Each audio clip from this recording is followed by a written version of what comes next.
Hello and welcomes back everyone, AnthWolf here with even more Star Wars The Old Republic, playing as Aya Kara, our Jedi Sage, and we've left our prologue world of Typhon and arrived here on the Republic fleet and the main hub called Carrick Station.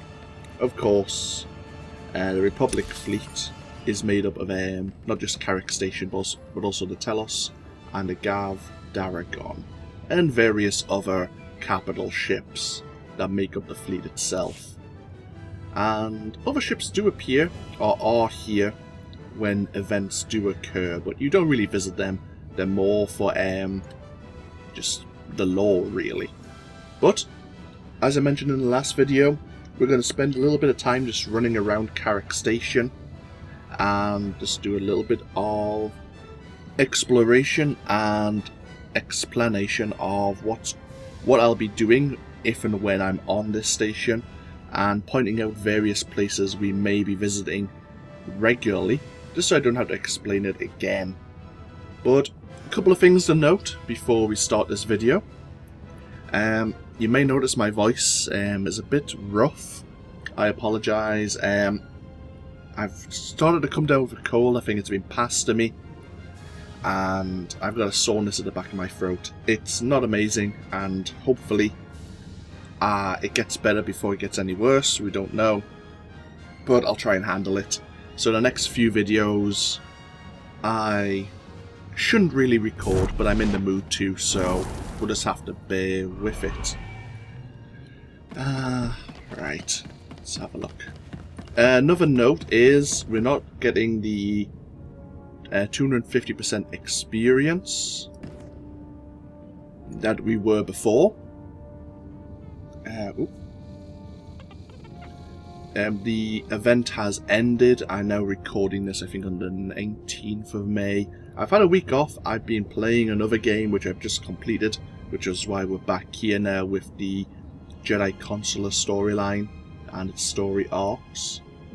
And I have chosen the mount I will be using for this playthrough. It's one I've been using for some of my other series, my other campaigns for the channel. I'll be using the Watchman's Meditation Hover Chair. There is another one. I think it's the Diplomat's Meditation Hover Chair, which is has a different colour palette, and these hovering holocrons are different slightly. But yeah, we're just going to be making use of this. Obviously we did briefly see the armour that I will be using. Obviously mostly made up of Satele Shan's armour and Bastila Shan's armour. We do have an adaptive armoured focus now, so I can upgrade it, level it up as we level up, and of course we're using Satele Shan's sparring lightsaber. So you notice my stats, my health has jumped up quite a bit at the moment, and that's just because here on the Republic fleet we aren't world synced. That'll change. We need to board a shuttle to Coruscant, but before we do that, as I say, we'll explore the various different sections here on Carrick Station. We need to take an elevator to the main hub, and we'll go from there.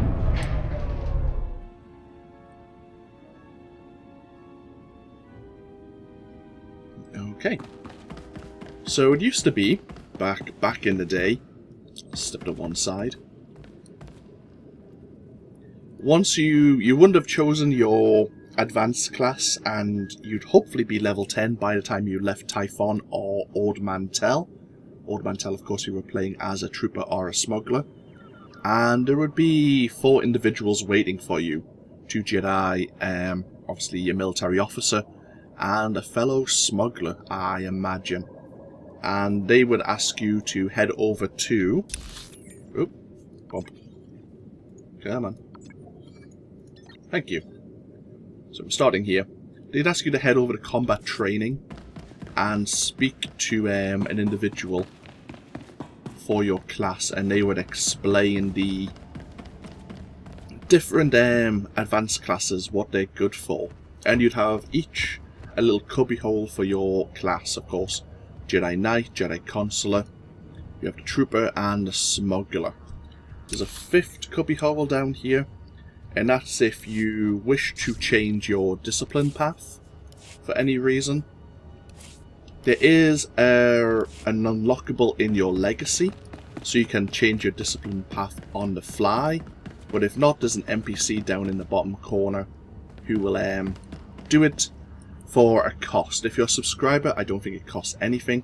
It used to be that if you were free to play, it would cost you just a few credits to do it. But yeah, you'd pop in here as a Jedi Consular, speak to Master Shanji Vru, and he would explain the paths of the Jedi Sage and Jedi Shadow. And then you would make the choice here.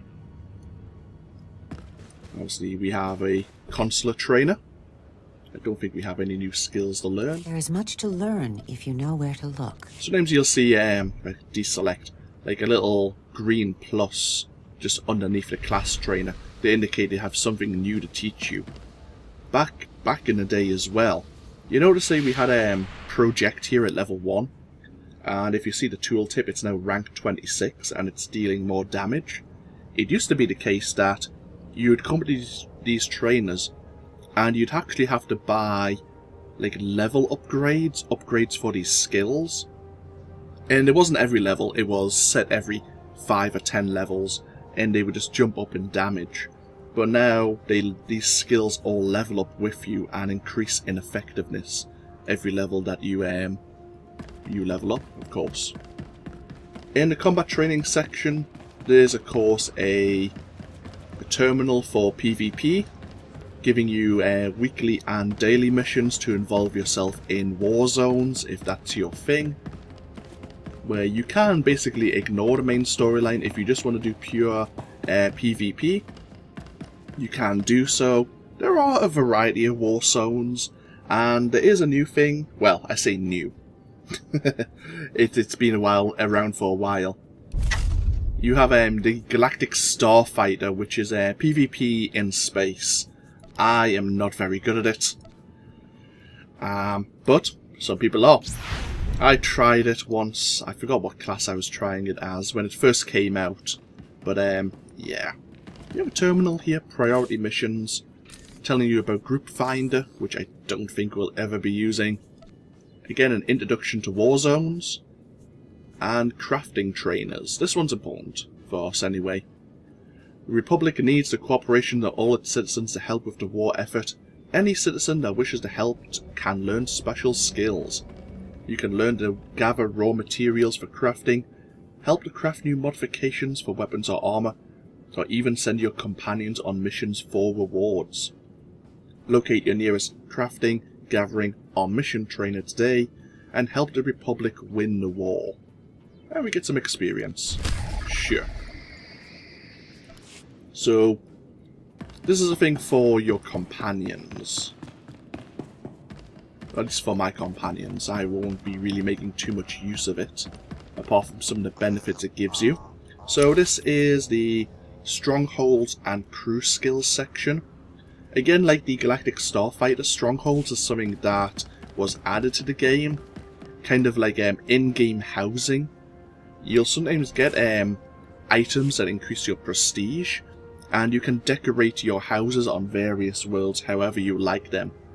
I think there's also a guild flagship if you're part of a guild, and you might be able to decorate the flagship. Honestly, it's not something I've looked into, but it might be something that's available. We do actually have a bit of mail. We'll look at that later. Anyhow, so two sections of crafting trainers on this cubby here and in this one.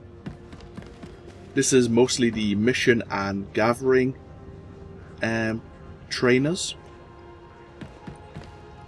For this playthrough, we're going to be taking a load of gathering skills, and the reason is they can affect and help you in the various flashpoints in the various dungeons that you'll do. there are sometimes things you can interact with when you're on these dungeons that allow you to take shortcuts or get a companion to make things a bit easier, like a droid healer, for example. Let's have a look here. I probably want archaeology. Sure, we'll train in archaeology. We'll take scavenging, and we'll take slicing. And if we talk to them again, we'll get the mission complete. Awesome. Okay.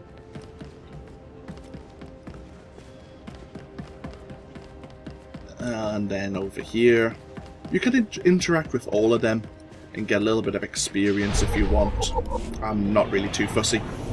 We're way over leveled already. But this is the crafting trainers.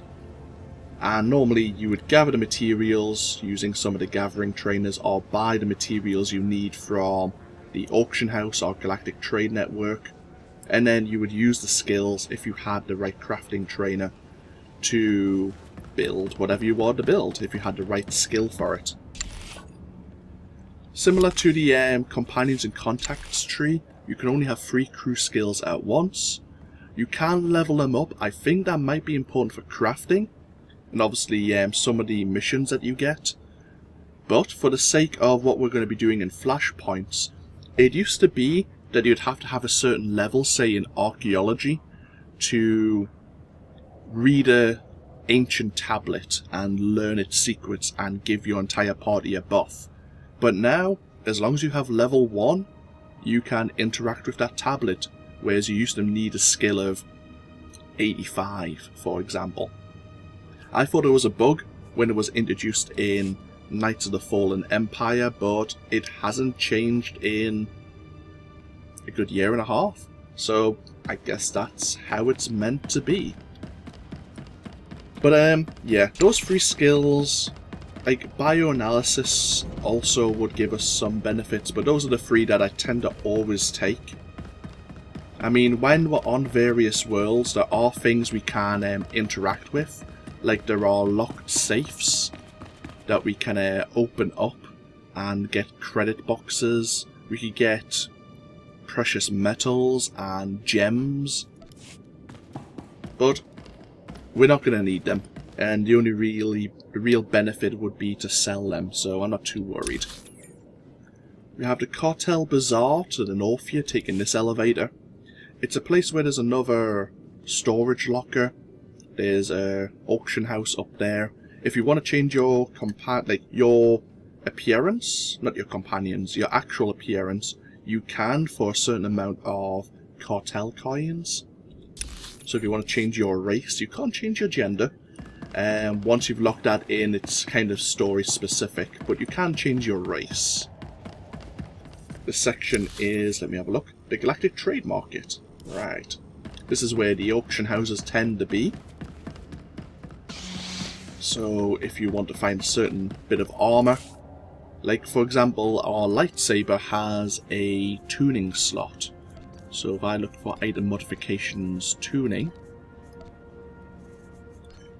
we can spruce up our weapon a little if we so wish. And you can filter them by price and by name if you want. But we don't want to do that. There are some NPCs here that'll sell you some like miscellaneous bits and pieces. There is a Starship Upgrades NPC that we might visit later, because we might do some Starship missions in this playthrough. I haven't quite decided. When we're on Carrick Station, this elevator is where we'll probably be passing into quite often, the Mission Departures elevator. When you do your flashpoints, there's normally a brief interaction, normally with Jedi Grandmaster Satele Shan, explaining what the flashpoint, what the dungeon is all about, why we're being recruited for the mission. And it obviously starts you off with the mission. There's a door where you can pass through if you've got your group there already. Otherwise there is a group finder pop-up that'll appear, and I'll explain that more when we do a flashpoint that way. But yeah, a few of the times that we're doing flashpoints, I'll either start by running up to this elevator or we'll already be through it. And then there are various terminals you can interact with and start the mission, learn about the mission there. And when you complete the mission, you go back to the same terminal and have a debriefing. And finally we have the supply section. So we have Galactic Command, Light Side Vendor, Dark Side Vendor. We have these... Oops, wrong button. Command tokens, and I'm guessing you're going to be spending those on various goodies. Glad to share my skills with someone talented. Light side tokens. Maybe not. How do we get light side tokens? It's bound to be something. We can spar anytime. But really why we're going to be in the supply section, you probably won't see this, I'll be doing this mostly off camera, is this is where you buy your item modification upgrades. Best place to buy. Durable, military grade different supplies. levels. So level 38, level 42, jumping up to level 48. Come back in one piece. So every time we finish a world, we might come back to the station. I'll probably do that all off camera though. I think it takes you all the way to level 65. And then I'm guessing the level 70 mods you'll either have to buy or build yourself. Or get them from some of the endgame dungeons. But yeah, apart from the cantina in the center, which has a few storage boxes, there's not really much else here in Carrick Station that I need to explain. But this elevator will lead you to a shuttle to Coruscant, which is where we need to go now.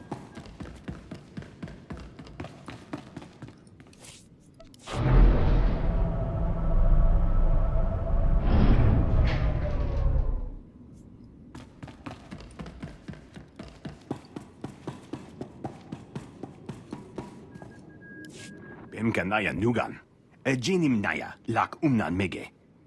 Bomo gala apayang, nilama imi amka amgap, gala jiwa nimok. Bemgam nyama naya aikam. That is truly excellent news. Mem ilik meraka, naya naram, kam kalu amik manik.